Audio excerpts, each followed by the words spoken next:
El siguiente programa es para todas las edades. No contiene escenas de sexo o violencia. Es apto para toda la familia. Cuenta con el sistema Closed Caption y es financiado con recursos del Fondo Único de TIC. Colombia es más grande cuando resuelve sus diferencias mediante el diálogo. Hay razones para celebrar. La reforma laboral garantiza el derecho al trabajo digno, con salarios justos como ordena la Constitución. No hay vencedores ni vencidos. Lo que hay son mayores oportunidades para generar riqueza. Los grandes ganadores son los trabajadores. ¡Gracias! Con dignidad cumplimos. Gobierno de Colombia. Comisión de Regulación de Comunicaciones.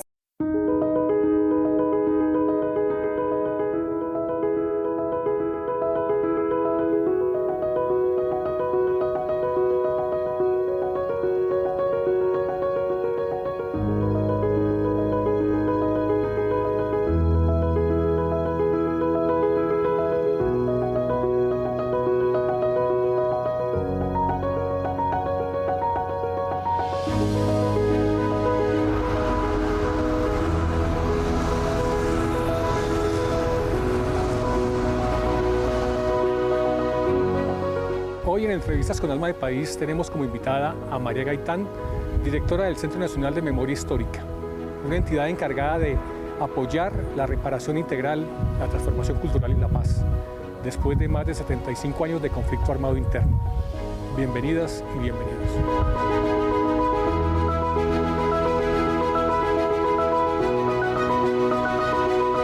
Hola María, ¿Cómo estás? bienvenida a Entrevistas con Alma de País en esta magnífica obra que va a ser el Museo de la Memoria de Colombia. Muchas gracias por la invitación. Este es uno de los puntos centrales, digamos, de lo que va a ser el Museo de la Memoria de Colombia. Está en lo que yo diría el corazón centro-oriental de Bogotá. Y pues lleva casi 3 años paralizada la obra, pero ya ustedes lograron recuperar ese tiempo perdido y poder empezar la parte final de la obra. ¿En qué consiste, María? Así es. En este lugar, en esta sala, es la sala de las resistencias, porque en Colombia se desconoce profundamente el trabajo de más de 75 años de víctimas, familiares, sobrevivientes de un conflicto que ha azotado todo el país. Entonces aquí se le rinde homenaje a lo que nosotros llamamos las luciérnagas del conflicto, porque son las que han dado luz en medio de tanta oscuridad. La obra la recomenzamos esta semana, después de 3 años, en efecto, estar poniendo, digamos, orden en todo lo que venía sucediendo desde el 2017. La idea es, nos hubiera encantado haber inaugurado en este gobierno el Museo de Memoria, pero para poder hacer las cosas bien, nos estamos tomando hasta el 2028 para que se abra la totalidad. Nosotros arrancamos ahora lo que llamamos una segunda fase, donde le vamos a entregar al país en agosto parte del primer piso para que lo puedan empezar a apropiarse de la memoria histórica de este conflicto. Bueno, el tema de memoria histórica es un tema que puede parecer difícil de entender para todos, por lo intangible que puede ser. ¿Cuál es en la vida real el papel que cumplen ustedes, que cumple el Centro Nacional de Memoria Histórica, en lo que dijimos al comienzo de apoyar la reparación integral, la transformación cultural, la paz? Bueno, hay 2 elementos fundamentales del trabajo del centro, y sobre todo en esta administración, es escuchar territorio. Nosotros tenemos más que un eslogan, es el territorio habla, el centro escucha. ¿Y eso qué implica? Que la memoria histórica, la base fundamental de la memoria histórica es la memoria colectiva. Y en Colombia la memoria colectiva se baila, se canta, se llora, se compone, y son todas estas expresiones que al mismo tiempo es la diversidad de nuestra cultura. Entonces, esa diversidad colectiva va a estar muy presente en este lugar. ¿Y qué hace el Centro Nacional de Memoria Histórica? En la memoria histórica ya como complemento a la colectiva, o es cotejar con archivos, y con la posición del responsable de los hechos que escuchamos de la memoria colectiva. Porque la memoria colectiva lo que hace es expresar su dolor, es expresar el daño, expresar el hecho. Y también son procesos de sanación. Y esos procesos de sanación son los que el Centro Nacional de Memoria acompaña. Y por eso es lo que tú bien dices, acompañamos la transformación cultural de un país que se cree únicamente como una, digamos, raíces y fundamentos violentos. Y lo que hay es una fuerza de transformación muy fuerte. Porque en últimas es no olvidar, pero reconciliarnos. Pues yo no sé, a mí la palabra reconciliación es una palabra que me interpela mucho, porque yo creo que Colombia, desde que somos república, inclusive antes de ser república, no hemos logrado ser un país conciliado, porque nosotros no hemos, fíjate que hasta la Constitución del 91 los pueblos originarios eran salvajes, eso quiere decir que no había una conciliación de país. Entonces yo lo que creo es que nosotros tenemos que conciliar esa diversidad. ¿Y qué quiere decir conciliarla? Es escucharla, es saber que venimos de una diáspora africana con una fuerza de saberes y de conocimiento, sí, muy ancestral, y también de los pueblos originarios que han permitido con su cosmogonía tener un lugar muy presente protegiendo la naturaleza. Pero ya hablaremos de eso en detalle porque hay muchas cosas que ustedes hacen precisamente dentro de la diversidad étnica y cultural del país. El Centro Nacional de Memoria Histórica, el archivo que custodia, tuvo un reconocimiento de la UNESCO como, no sé, voy a decir algo, una barbaridad, patrimonio de la humanidad o algo así como memoria mundial. Una barbaridad, es tal cual. ¿Qué significa eso? Eso significa que es un archivo, que es el Archivo de Derechos Humanos del Conflicto, está custodiado por la humanidad y es un patrimonio no solamente de Colombia, sino del mundo.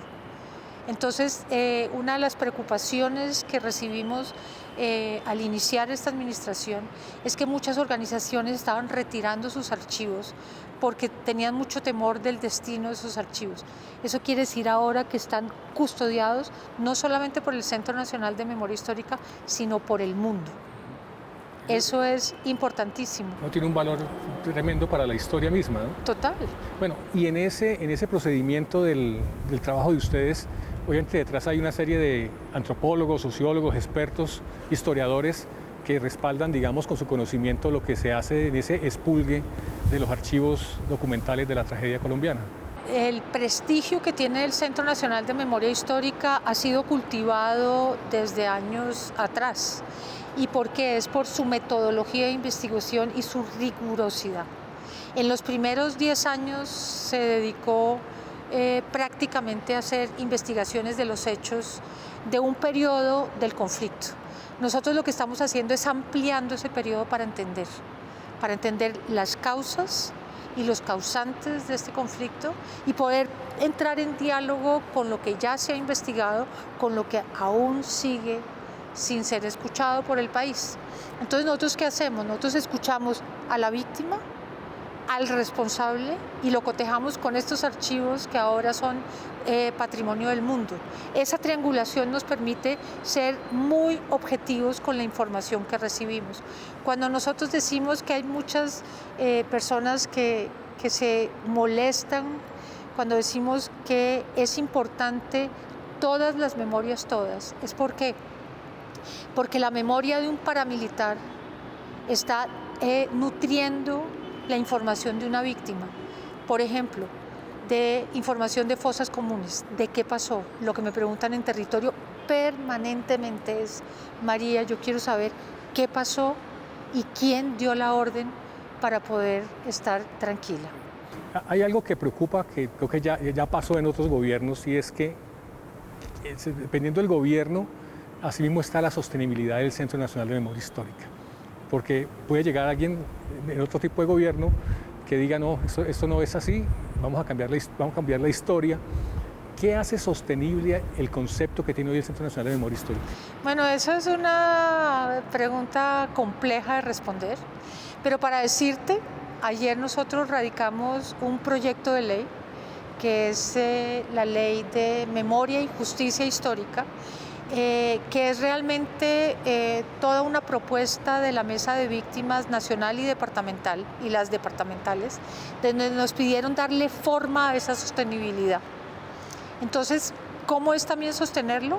Que el Centro Nacional de Memoria Histórica sea una entidad permanente, porque inclusive nosotros somos estamos siendo un referente internacional, porque es un país que está construyendo memoria histórica en medio de un conflicto. Entonces nosotros no solamente estamos hablando de una memoria histórica de hace 75 años, sino de lo que está pasando hoy. Pongámosle pausa y lo vemos más adelante. ¿Vale? Bien.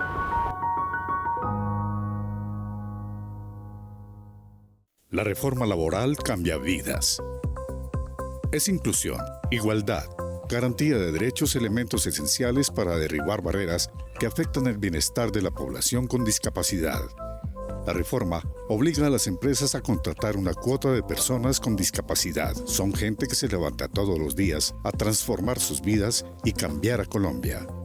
Lo prometimos y con dignidad cumplimos. Gobierno de Colombia. Comisión de Regulación de Comunicaciones.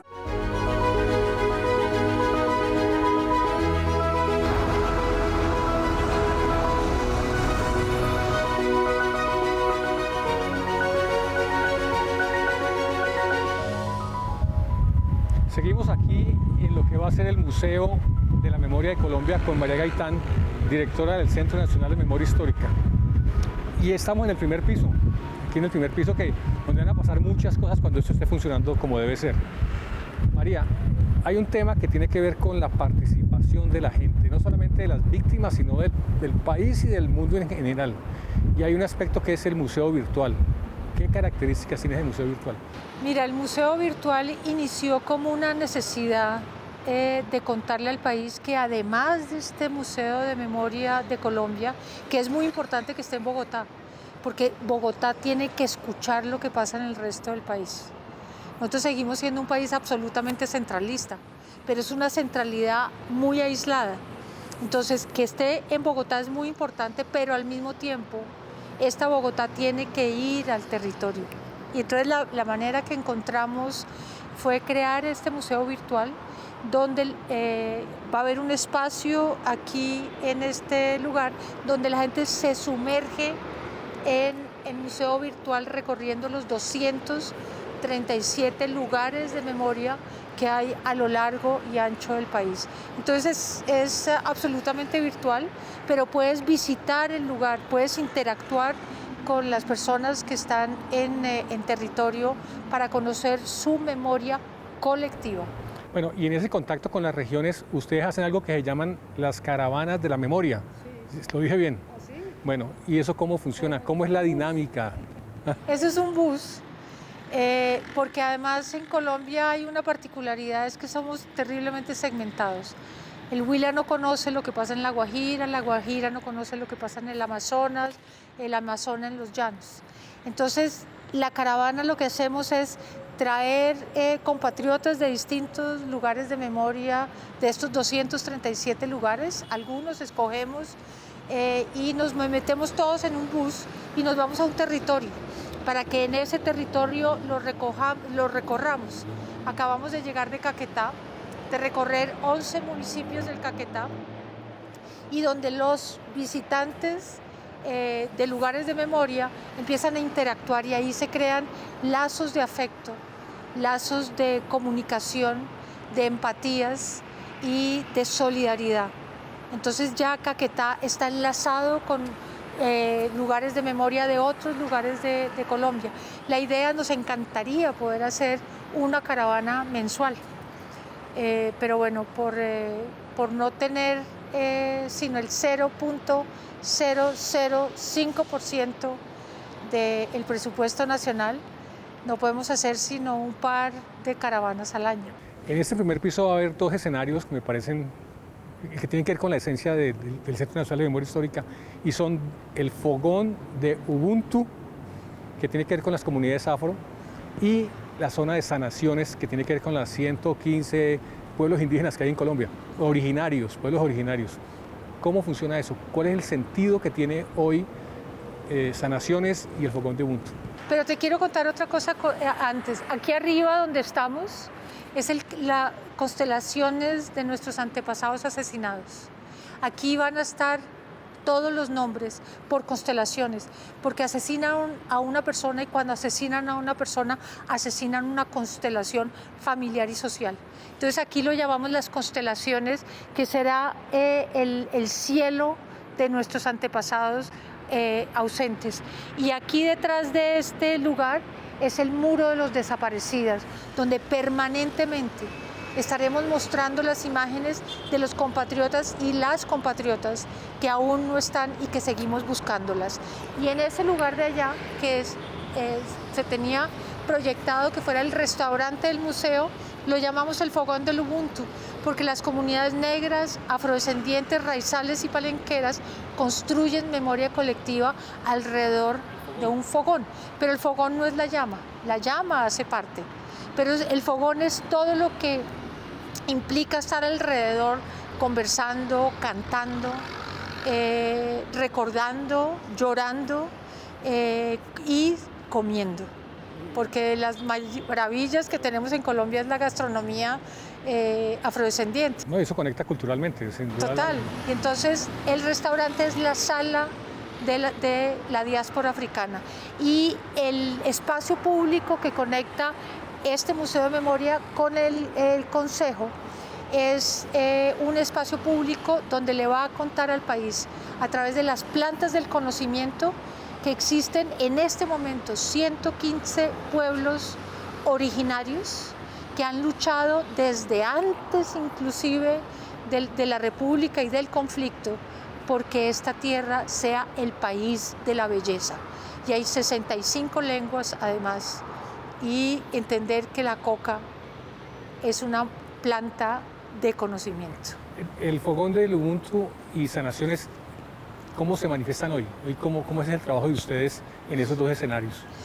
Lo que nosotros hacemos es ir a los territorios e ir reuniendo pueblos originarios.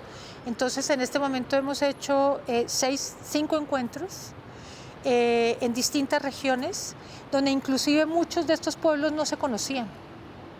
Y es relacionarlos, pero siempre trabajamos con las autoridades espirituales, con los mayores y las mayoras. Y lo que vamos es a escuchar.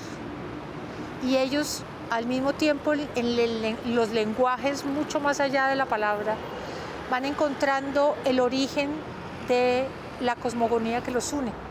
Esta madre tierra que todos están defendiendo y que nosotros todavía tenemos que independizarnos de esta madre patria, que inclusive en el lenguaje la tenemos tan incorporado. Entonces es escuchar esa madre tierra de los pueblos originarios. Y el último encuentro que vamos a hacer este año es en la Sierra Nevada, en Bucintana, donde de los 43 pueblos que nos hemos encontrado y que hemos escuchado y que nos están guiando en la sanación de esta estrategia, nos vamos a encontrar todos a construir el primer lugar de memoria de los pueblos originarios que tendrá lugar en Bucintana, en la sierra, en el costado de Valledupar. Antes de cambiar de escenario en esta magnífica obra del museo, de lo que será el Museo de la Memoria de Colombia, usted habló de los desaparecidos y las desaparecidas. Recuerdo que el año pasado ustedes hicieron un trabajo muy especial referido a los 19 comerciantes que desaparecieron cuando iban de Cúcuta a Medellín en 1987. ¿Qué podemos contar de esa historia? Que es algo que marcó, digamos, un punto un corte, digamos, en la historia de ese sector de la economía, porque fueron desapareciendo poco a poco y nunca más se supo de ellos. Exacto. Pero como ellos son, digamos, una historia no tan conocida, pero muy emblemática para todo el recorrido que ha habido en estas desapariciones forzadas tan azarosas, porque yo creo que de los dolores más profundos que tiene este conflicto es cuando te desaparecen un ser querido, porque no tienes el proceso del duelo, porque estás permanentemente buscándolo o buscándolo. Entonces para nosotros, por eso es la puerta de entrada de una reflexión, porque este museo no es un museo, es un umbral donde tú entras a entender qué está pasando en Colombia y cómo nosotros somos también posibles canales de transformación. Entonces, este primer piso, de que está el muro de los desaparecidos y desaparecidas, va a estar abierto 24/7. Es una zona donde la gran mayoría de los espacios se pueden recorrer, donde permanentemente se está informando, pero también interpelando a decir, tenemos un conflicto y tú también puedes ser parte de la transformación.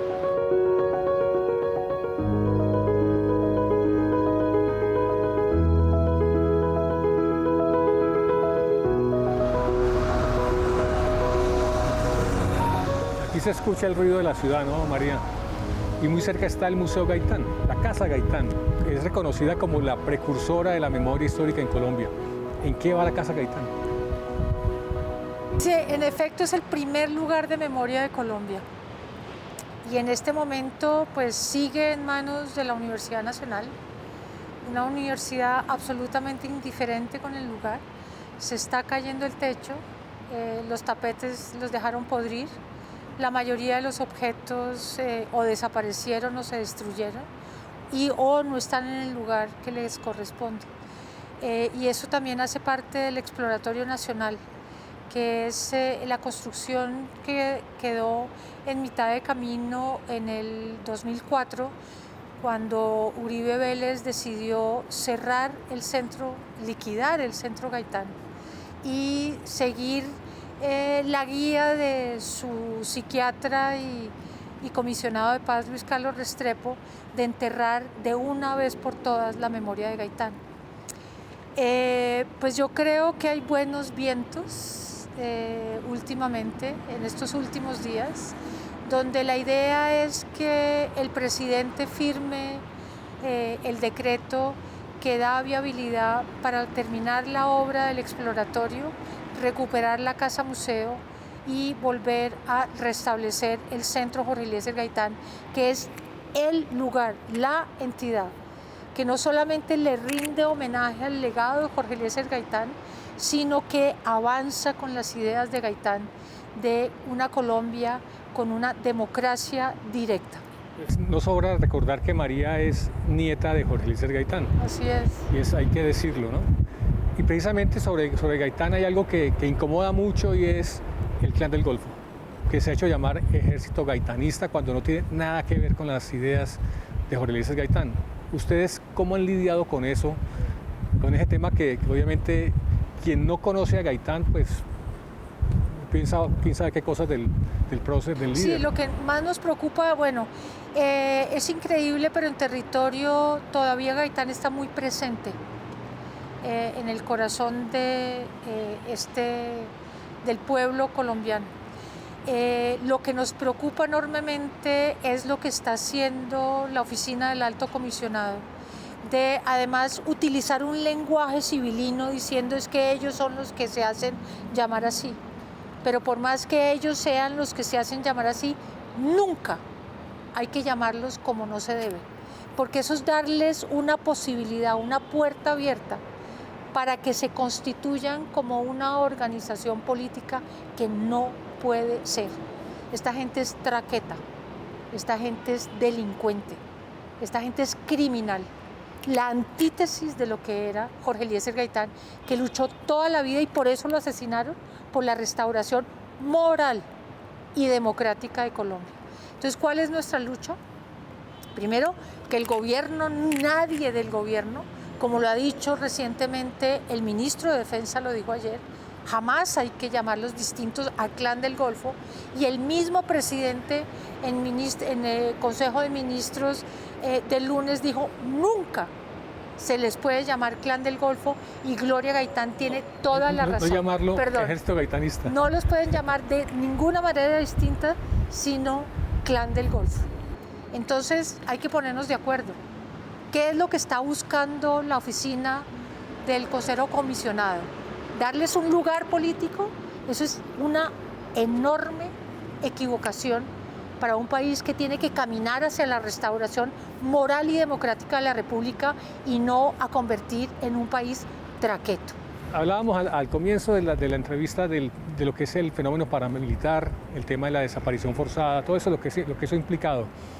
Y este año ustedes tuvieron que ver directamente con un corte de cuentas de lo que fue el acuerdo de Ralito del gobierno de Uribe con los grupos paramilitares, que finalmente terminó con la extradición de 14 de ellos a Estados Unidos. ¿Eso en qué va? Porque ustedes se ofrecieron como para hacer un balance y como dar una visión de lo que es el informe del acuerdo de Ralito. Esa pregunta es muy importante. En octubre del año pasado yo escuché al presidente hablando de la importancia del cierre de Ralito. Ralito es mucho más allá que un pueblo, que un municipio. Ralito es un proceso que inició en el 2003 y que en efecto, como dicen incluso muchos de los firmantes de ese acuerdo de Ralito, sigue abierto. Entonces nosotros desde el Centro Nacional de Memoria Histórica nos pusimos en la tarea de hacer un informe muy detallado para explicarle al país qué es Ralito, que es un acuerdo, sí, pero que también son todos los insumos que dieron lugar a la construcción de una ley que quedó con unos ámbitos jurídicos que se están cumpliendo y que dio lugar a otras leyes como la 1424 del 2010 para escuchar también a los rasos, a los paramilitares rasos que ejecutaban las órdenes como sucede en las estructuras militares. Manda el superior, ejecuta el raso. Y nosotros hemos escuchado a 17.000 rasos hasta este momento. Tenemos 23 informes. Entonces nosotros le vamos a entregar al país un informe que esta mañana casualmente tuvimos una reunión con un grupo de abogados que le quieren dar una continuidad mucho más amplia al informe para poder escuchar a los responsables, para que los responsables aporten, porque nosotros en abril acordamos con los responsables que iban a aportar y se retiraron del aporte. Entonces ahora se están abriendo posibilidades para que sí aporten verdad, de cuántos bienes entregaron y que nosotros sepamos el país qué pasó con esos bienes, cuántos bienes faltan, con qué plata y con qué dineros y de qué manera se obtuvieron esos bienes. También hemos hablado claro, el centro mira hacia atrás, muy hacia atrás de la historia nacional, del drama del conflicto armado interno, pero también hace un corte hoy, y es el caso de Comuneros del Sur, en Nariño. ¿Qué trabajo hay de parte de ustedes en esa reconstrucción de la memoria histórica alrededor de esta agrupación? Sí, lo que tú dices es que en esta administración el centro también le está apostando a la paz total. Y por eso, inclusive con el Frente Comuneros del Sur, y la delegación de gobierno con ellos, nos incluyeron el acuerdo 6, que es hacer memoria histórica de este frente que ya se separó del ELN. Entonces nosotros estamos trabajando con ellos directamente, recogiendo memoria histórica para entregarle al país un informe de memoria histórica del Frente Comuneros del Sur. Bueno, muy bien, María. Se nos acabó el tiempo. Ya, se acabó. Pero muy interesante lo que hace el país a través del Centro Nacional de Memoria Histórica. Y pues esperamos pronto volver a encontrarnos para que podamos ampliar muchas de esas cosas que ustedes están haciendo, poder estar aquí en 3 años o en 2 años cuando esta magnífica obra esté terminada. Y pues de verdad, muchas gracias. Pero hay una cosa que yo sí quiero decir, es que vamos a ir entregando, de a poquitos. Desde el próximo año entregamos. Excelente. Y el próximo 9 de abril 2026 en el Teatro Jorge Eliezer Gaitán estamos invitando a la ciudadanía a que participe de los avances tanto de este museo físico como del museo virtual y le hagamos honores a las luciérnagas del conflicto, que son las resistencias que vienen construyendo memoria colectiva desde hace más de 75 años y que le están apostando a la transformación de Colombia para que la memoria se convierta en verdad y esa verdad sea uno de los primeros componentes para la transformación que nos lleve a la paz. Muy bien. Nosotros nos encontraremos por redes sociales, por el canal institucional. por donde ustedes quieran, en cualquier momento, en Entrevistas con Alma de País. Hasta pronto.